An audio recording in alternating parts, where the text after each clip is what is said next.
Il y a des moments dans la vie où tu comprends une chose importante. Une chose que tu as apprise peut te sauver un jour. Tu pensais peut-être que cette chose était inutile. Tu pensais peut-être qu'elle était difficile ou ennuyeuse. Pour moi, cette chose, c'est le français. Aujourd'hui, je vais te raconter 6 histoires vraies. Dans ces histoires, parler français a tout changé pour moi. Mais avant de commencer, dis-moi, mon ami, d'où tu regardes cette vidéo? Est-ce que tu es en train de regarder depuis le Maroc, ou peut-être depuis la Belgique? Écris-le dans les commentaires, ça me fait vraiment plaisir de savoir d'où vous venez. Alors, voilà. Je suis une jeune femme canadienne. J'ai grandi dans une ville anglophone, dans une famille anglophone. On avait des cours de français à l'école, bien sûr, parce que le Canada a 2 langues officielles, mais honnêtement, pendant longtemps, je ne prenais pas ça très au sérieux. Je mémorisais les verbes pour les examens, je réussissais mes examens, et ensuite j'oubliais tout. Je me disais que le français, c'était juste pour les gens qui vivaient au Québec, ou pour les touristes qui visitaient Paris. Pas pour moi. Et puis la vie a décidé de me prouver que j'avais complètement tort. Parce que le français, ce n'est pas juste une langue qu'on parle dans un seul coin du monde. C'est une langue qu'on parle sur tous les continents, en Afrique, en Europe, en Amérique, en Asie, en Océanie. Et au Canada, bien sûr. On est un pays bilingue, et même si parfois on l'oublie dans notre quotidien anglophone, le français est partout.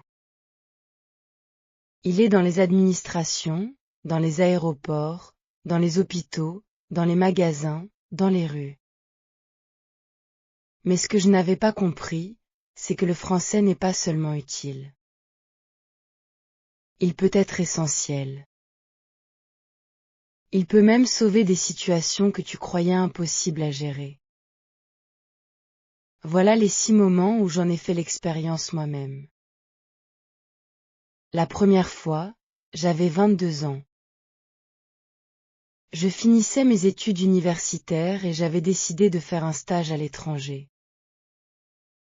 Mon université avait un partenariat avec une institution en Europe francophone, et même si je ne parlais pas encore très bien le français, j'avais pensé que mon niveau de base serait suffisant pour survivre au début. Je me disais que j'allais apprendre sur le tas, que les gens allaient m'aider, que tout allait bien se passer. Ce que je n'avais pas prévu, c'est que mon vol allait avoir une escale dans une ville où presque personne ne parlait anglais. Un tout petit aéroport, dans une région où le tourisme anglophone était rare. Mon avion avait du retard, et la compagnie aérienne avait changé ma correspondance sans vraiment m'expliquer ce qui se passait. Mes bagages avaient disparu. Enfin, pas vraiment disparu, mais ils n'étaient plus là où ils étaient censés être, et personne à ce comptoir ne comprenait ce que je disais quand j'essayais d'expliquer mon problème en anglais. Il y avait une longue file de gens derrière moi. La dame au comptoir me regardait avec une expression qui mélangeait la patience et la confusion. Elle me parlait, elle essayait d'expliquer quelque chose, mais moi je ne comprenais pas. Je commençais à paniquer. J'avais l'impression d'être complètement seule dans ce pays, sans mes affaires, sans savoir où aller, et incapable de communiquer. Et puis, je ne sais pas pourquoi, j'ai décidé d'essayer quelque chose. J'ai pris une grande respiration, et j'ai dit, en français, avec mon accent terrible et mes erreurs de grammaire. Excusez-moi, je parle un peu français. Mes bagages ne sont pas arrivés. Est-ce que vous pouvez m'aider, s'il vous plaît? La transformation sur le visage de cette dame a été instantanée. Elle a souri. Pas ce sourire poli et distant qu'elle avait eu jusque-là, un vrai sourire, chaleureux et presque soulagé. Et elle a dit, « Ah, vous parlez français. Bien sûr, je vais vous aider. » On a communiqué en français pendant 20 minutes. Mon français était loin d'être parfait. Je cherchais mes mots, je mettais parfois les verbes mauvais temps, et j'utilisais des tournures qui faisaient peut-être sourire, mais ça marchait. On se comprenait. Elle m'a expliqué que mes bagages avaient été envoyés directement à ma destination finale à cause du changement de vol, et qu'ils m'attendaient là-bas. Elle m'a aidé à trouver le nouveau terminal, elle m'a imprimé un nouveau billet, et elle m'a même dit exactement où aller pour manger quelque chose pendant mon attente. En sortant du comptoir avec mes documents en main, j'ai réalisé quelque chose d'important. Le français m'avait ouvert une porte qui était complètement fermée quelques minutes plus tôt. Ce n'était pas un français parfait. Ce n'était pas le français d'une personne bilingue de naissance. Mais c'était assez. Et, assez. Parfois, c'est exactement tout ce dont tu as besoin. Ce voyage a duré 3 mois. À la fin, mon français était bien meilleur qu'au début. Et j'avais appris une leçon que je n'allais jamais oublier, faire l'effort de parler la langue de quelqu'un, même mal, même avec des erreurs, ça change tout dans la manière dont cette personne te reçoit. La deuxième histoire se passe au Canada, et c'est peut-être celle qui m'a le plus surprise, parce que je m'attendais vraiment pas à en avoir besoin dans mon propre pays. J'étais en voiture avec une amie. On traversait le Québec pour aller voir de la famille. On avait prévu de s'arrêter dans de petites villes pour manger, pour visiter, pour profiter la route. Et à un moment, on a eu un accident. Rien de grave, on avait glissé sur une route qui était un peu verglacée, on avait touché le fossé sur le côté, et la voiture s'était immobilisée. On n'était pas blessé, mais la voiture ne voulait plus bouger, et on était dans une région très rurale, loin d'une grande ville. Mon amie était complètement anglophone. Elle ne parlait pas un mot de français. Moi, j'avais mon niveau intermédiaire, qui s'était amélioré depuis mon voyage en Europe quelques années plus tôt. J'avais continué à pratiquer, j'avais pris des cours en ligne, j'avais regardé des films en français. Un couple qui passait par là s'est arrêté pour nous aider. Ils étaient québécois, et ils parlaient un français coloré, avec des expressions que je ne connaissais pas toujours, et un accent différent du français que j'avais appris. Mais on se comprenait. Je leur ai expliqué ce qui s'était passé. Le monsieur a regardé la voiture, a appelé un remorqueur qu'il connaissait, et sa femme nous a proposé de nous attendre chez eux plutôt que dans le froid, sur le bord de la route. On a attendu dans leur maison pendant 2 heures. Ils nous ont offert du café, de la soupe. Ils ont appelé leurs enfants pour nous montrer des photos. On a parlé de tout et de rien, du temps, de nos familles, de la vie au Québec et en Ontario. Ce n'était pas toujours facile de trouver les bons mots, mais c'était une vraie conversation. Une vraie connexion humaine. Mon ami, qui ne comprenait pas grand-chose à ce qui se disait, m'a regardé à un moment avec des grands yeux et m'a dit en anglais, « Comment tu fais ça ?» Et j'ai réalisé que pour elle, ce moment, cette chaleur, cette hospitalité, cette aide inattendue, aurait été impossible à vivre pleinement sans le français. Elle aurait été là, à sourire poliment, à hocher la tête, à se sentir exclue de la conversation. Le remorqueur est arrivé, la voiture a été réparée dans un petit garage du village, et on est reparti. Mais cet incident m'a rappelé quelque chose que les Canadiens anglophones oublient souvent. Dans notre propre pays, dans certaines régions, le français n'est pas une option. C'est la réalité quotidienne de millions de personnes. Et savoir le parler, même imparfaitement, te permet de te connecter à une partie de ton propre pays d'une manière que la plupart des anglophones ne vivent jamais. La troisième fois, c'est une histoire professionnelle. Et celle-là, elle a vraiment changé le cours de ma carrière. Quelques années après mes études, je travaillais dans une entreprise de taille moyenne.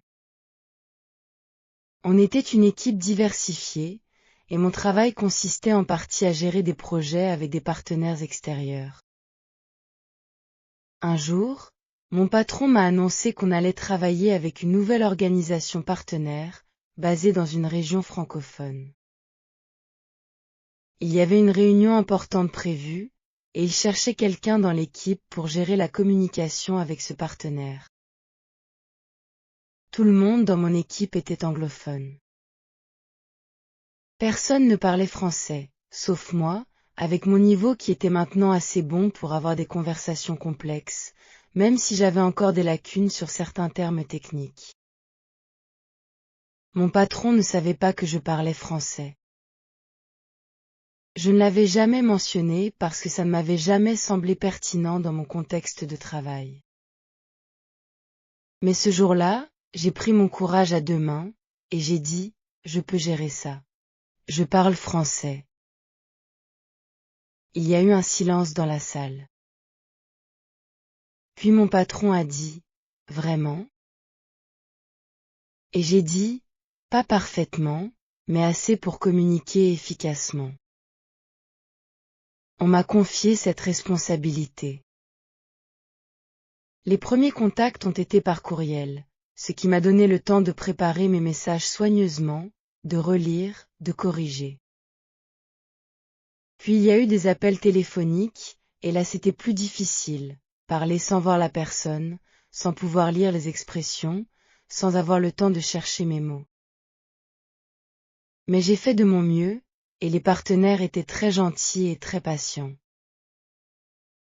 Ce qui m'a vraiment frappé dans ces échanges, c'est la différence d'atmosphère entre une réunion avec des personnes qui parlent leur propre langue et une réunion avec des personnes qui doivent s'adapter à une langue étrangère. Quand je leur parlais en français, même imparfaitement, ils étaient plus détendus, plus expressifs, plus directs. Le projet avançait mieux. Il y avait moins de malentendus. Les discussions étaient plus riches. Et de mon côté, cette expérience m'a donné une confiance énorme. Je me suis rendu compte que je pouvais fonctionner professionnellement dans une autre langue. Que ce n'était pas parfait, mais que ça marchait. Que les gens préféraient quelqu'un qui essayait avec des erreurs à quelqu'un qui ne faisait aucun effort. Cette collaboration a duré 2 ans. À la fin, mon patron m'a dit que ma capacité à communiquer en français avait été un des facteurs clés du succès du partenariat. Et j'ai reçu une promotion peu de temps après.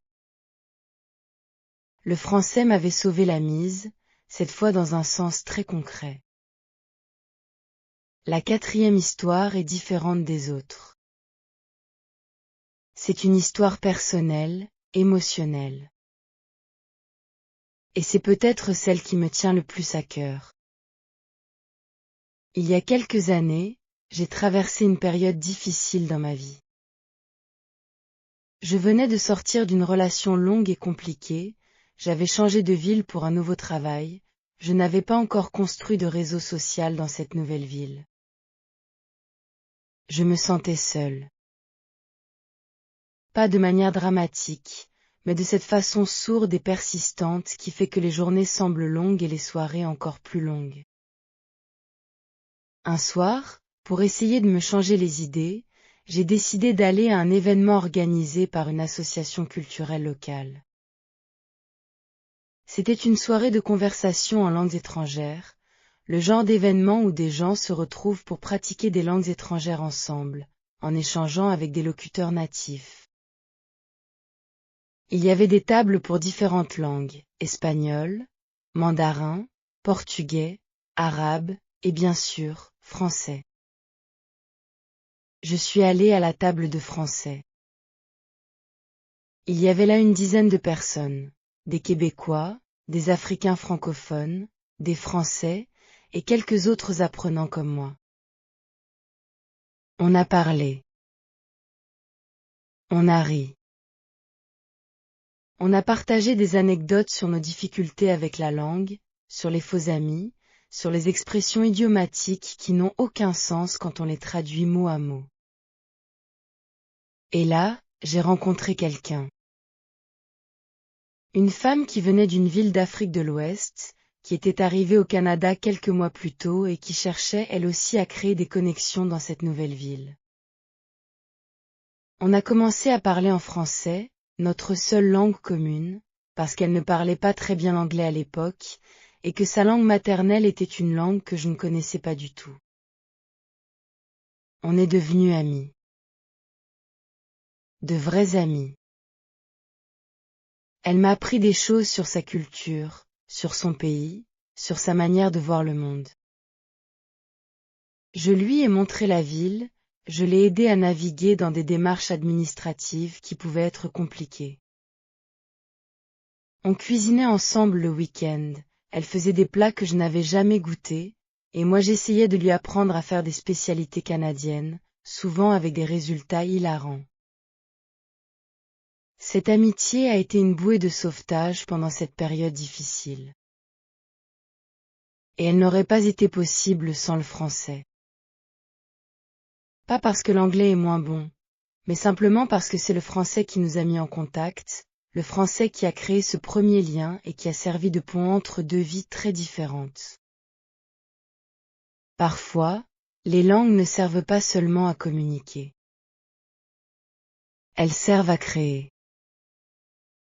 Elles servent à construire quelque chose qui n'existait pas avant, une amitié, une connexion, un sentiment de ne plus être seul dans le monde.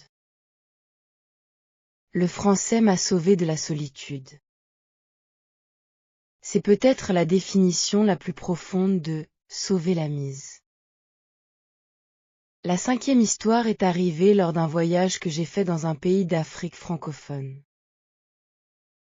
Je voyage beaucoup, c'est l'une de mes grandes passions, et j'essaie toujours d'apprendre au moins quelques mots de la langue locale avant de partir.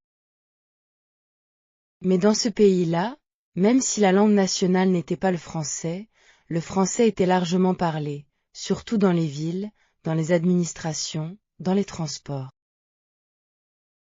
J'étais dans une ville que je ne connaissais pas, j'explorais seule, et je me suis perdue. Pas perdue d'une manière dangereuse, perdue dans le sens où je ne savais plus du tout où j'étais. Mon téléphone n'avait plus de connexion à Internet, et les rues n'étaient pas indiquées de façon à ce que je puisse m'orienter facilement. J'ai arrêté un homme qui passait à côté de moi et j'ai dit, en français, « Excusez-moi, je suis un peu perdu. Est-ce que vous pourriez m'indiquer comment aller au centre-ville » Il s'est arrêté, il m'a regardé avec curiosité, et il a répondu en français avec un accent magnifique. « Bien sûr. Vous êtes loin, mais ce n'est pas compliqué. » Il a commencé à m'expliquer le chemin, et j'ai réalisé assez vite que je ne comprenais pas toutes les références qu'il utilisait, des noms de quartiers, des repères locaux que je ne connaissais pas. Alors il a dit, « Attendez, je vais vous montrer une partie du chemin, c'est plus simple. »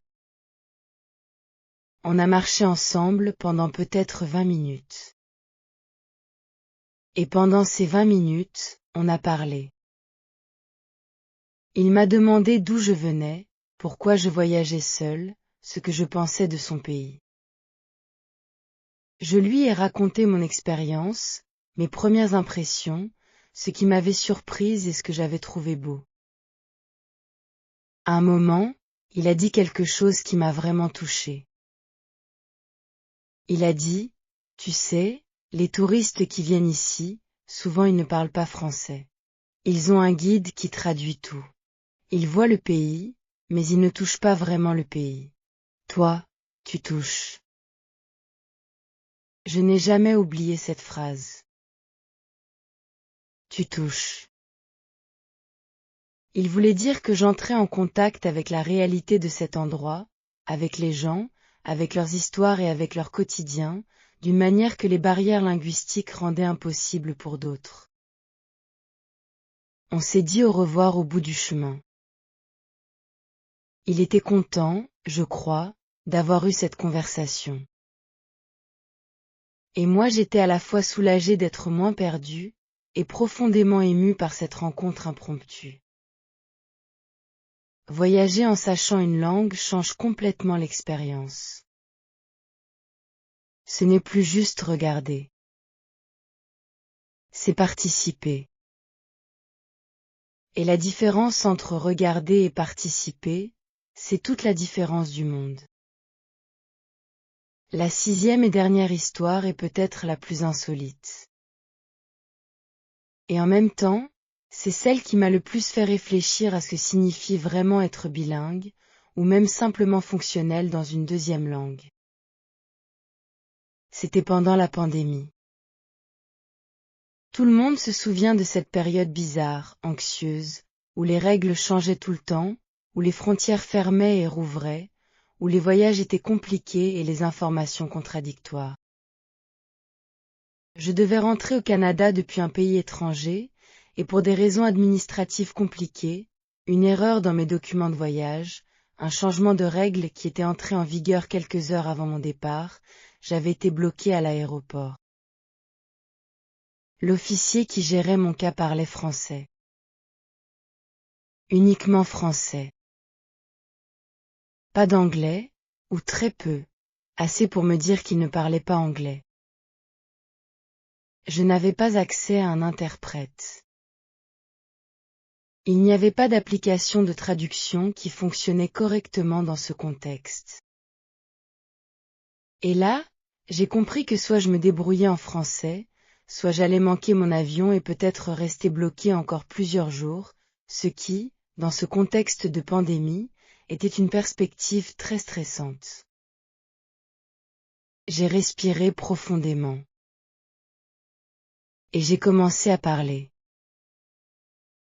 J'ai expliqué ma situation. Je n'avais pas tout le vocabulaire administratif dont j'aurais eu besoin dans un monde idéal.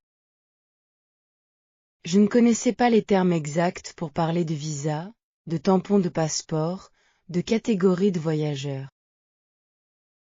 Mais je connaissais les mots de base. Je connaissais les verbes. Je savais comment poser des questions, comment demander des clarifications, comment dire « je ne comprends pas », pouvez-vous répéter plus lentement. L'officier a été patient. Il a répété plusieurs fois, il a simplifié ses phrases quand je ne comprenais pas. Et peu à peu, on a démêlé le problème ensemble.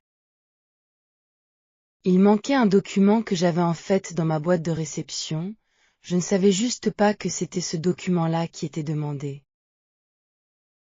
Il m'a aidé à l'imprimer. Il a tamponné mon passeport. Il m'a souhaité bon voyage. J'ai couru jusqu'à mon avion. J'ai pris mon siège 20 minutes avant le départ. Et quand l'avion a décollé, j'ai fermé les yeux et j'ai senti une vague de gratitude immense, pour le français, oui, mais aussi pour toutes ces heures d'apprentissage qui m'avaient parfois semblé futiles. Pour tous ces cours en ligne que j'avais suivis le soir après le travail. Pour tous ces films que j'avais regardés avec des sous-titres. Pour toutes les conversations que j'avais essayé d'avoir même quand j'avais envie de me cacher derrière l'anglais parce que c'était plus confortable. Ces choses-là s'accumulent. Et un jour, dans une situation que tu n'aurais jamais pu prévoir, elles te sauvent. Maintenant, si je regarde en arrière à travers ces 6 histoires, je vois un fil conducteur. Ce n'est pas que le français soit une langue magique ni que les francophones soient différents des autres. Ce n'est pas non plus que l'anglais soit insuffisant, l'anglais est une langue extraordinaire, et elle m'a ouvert des portes elle aussi, évidemment. Ce que je vois, c'est quelque chose de plus simple et de plus profond à la fois. Faire l'effort de parler la langue de quelqu'un d'autre, c'est un geste de respect.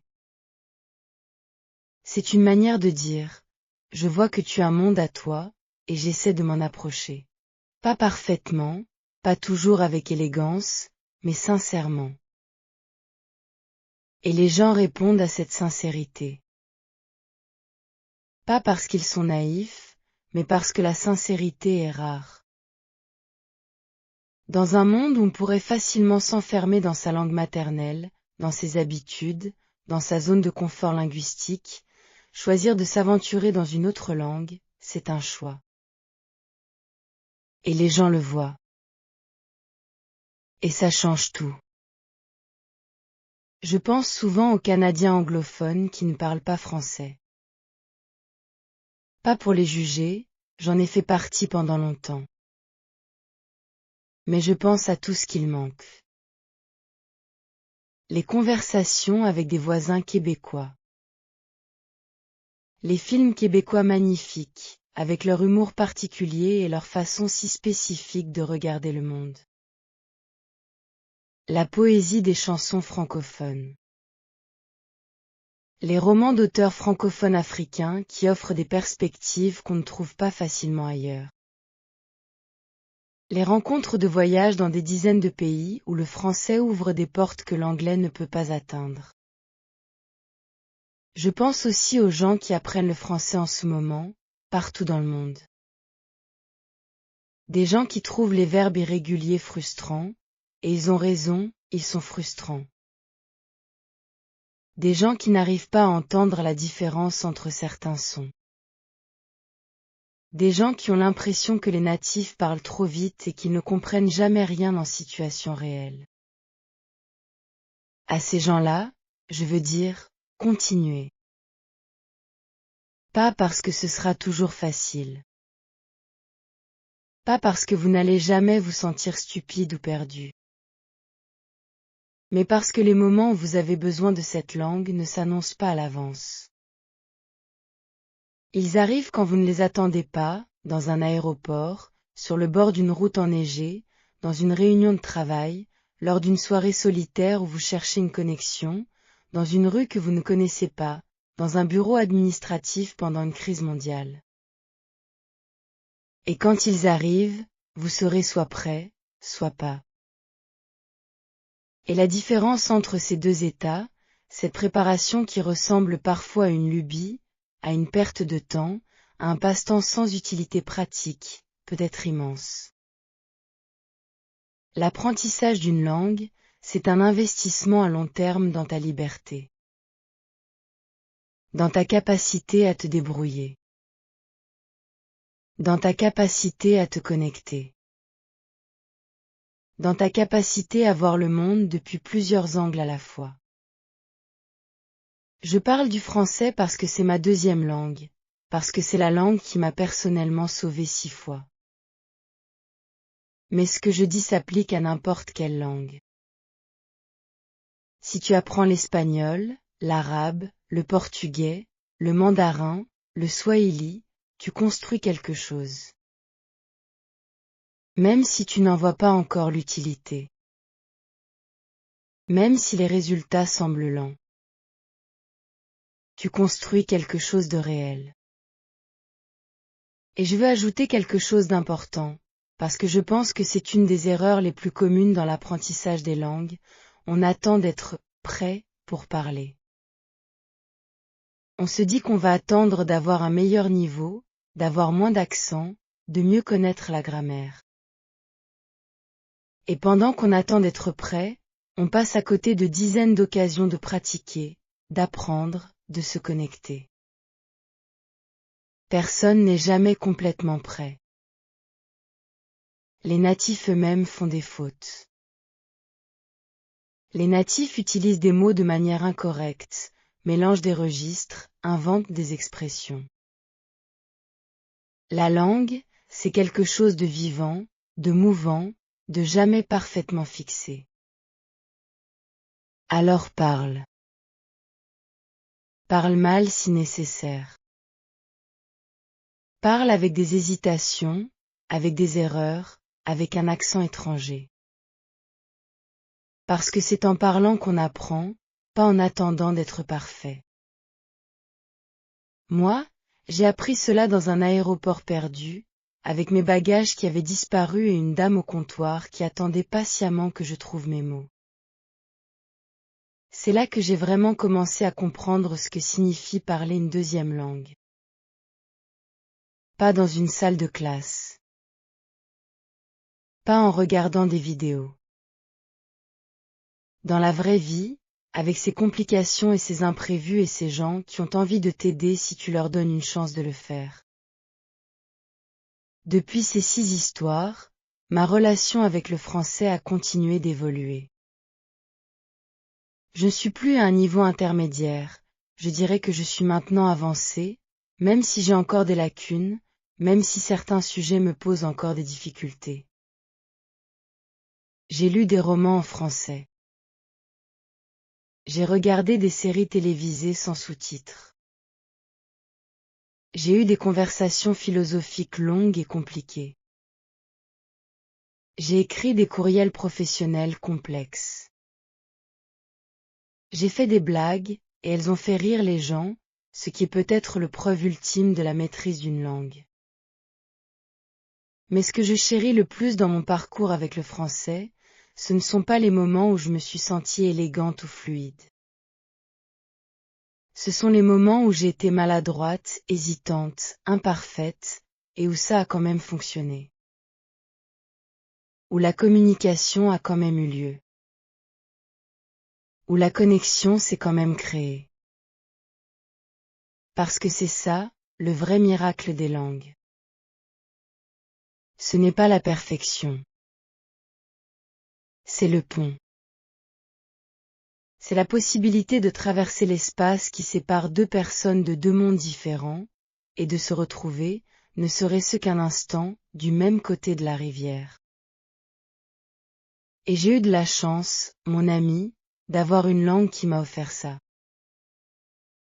6 fois, de manière évidente et mémorable. Et des dizaines d'autres fois, de façon moins dramatique mais tout aussi réelle, dans de petites conversations quotidiennes, dans des sourires qui ne seraient pas arrivés sans quelques mots dans la bonne langue, dans des compréhensions qui ont évité des malentendus, dans des moments de rire partagés qui n'auraient pas eu lieu autrement. Tu vas peut-être te demander, est-ce qu'il y a eu des fois où le français ne m'a pas aidé? Des fois où j'aurais voulu parler mieux, où mon niveau n'était pas suffisant. Oui, absolument. Il y a eu des conversations que j'ai à moitié perdues parce que le vocabulaire technique me manquait. Des blagues que je n'ai pas comprises, et auxquelles j'ai ri poliment sans savoir pourquoi. Des malentendus qui auraient peut-être pu être évités avec une meilleure maîtrise de certaines nuances. Des moments de frustration intense où je voulais exprimer quelque chose de précis, mais où je ne trouvais pas les mots. Mais même ces moments-là m'ont appris quelque chose. Ils m'ont appris l'humilité. Ils m'ont appris à demander des clarifications sans avoir honte. Ils m'ont appris à rire de moi-même, ce qui est une compétence précieuse dans la vie en général. Et surtout, ils m'ont donné faim d'apprendre davantage. Chaque lacune que je découvrais devenait une motivation. Chaque erreur que je remarquais devenait une leçon. L'apprentissage d'une langue n'est jamais fini, et c'est ça qui le rend fascinant, je crois. Il n'y a pas de ligne d'arrivée. Il y a juste le chemin, qui continue, qui s'enrichit, qui se complexifie et se simplifie à la fois au fur et à mesure qu'on avance. Je veux aussi dire quelque chose aux personnes qui trouvent le français particulièrement difficile. Peut-être que tu regardes cette vidéo et que tu te dis que tu n'arriveras jamais à être assez à l'aise pour vivre des histoires comme les miennes. Peut-être que la grammaire te semble insurmontable, que les accents te perdent, que la prononciation te décourage. Je t'entends. Le français peut être une langue difficile. Elle a des règles qui semblent arbitraires, des exceptions qui contredisent les règles, des sons qui n'existent pas dans d'autres langues. Elle a des genres grammaticaux qui ne suivent pas toujours une logique évidente. Elle a des niveaux de formalité qui peuvent être déroutants. Elle a des variétés régionales qui semblent parfois être presque des langues différentes. Mais elle a aussi une beauté particulière. Elle a une musicalité qui, une fois qu'on commence à l'entendre, est difficile à oublier. Elle a une précision dans certains domaines, et une poésie dans d'autres, qui sont uniques. Et elle a des communautés d'apprenants et de locuteurs qui sont, dans mon expérience, particulièrement accueillants envers ceux qui font l'effort d'apprendre. Alors si tu es en train d'apprendre le français en ce moment, continue. Si tu as abandonné à un moment et que tu te demandes si tu dois recommencer, recommence.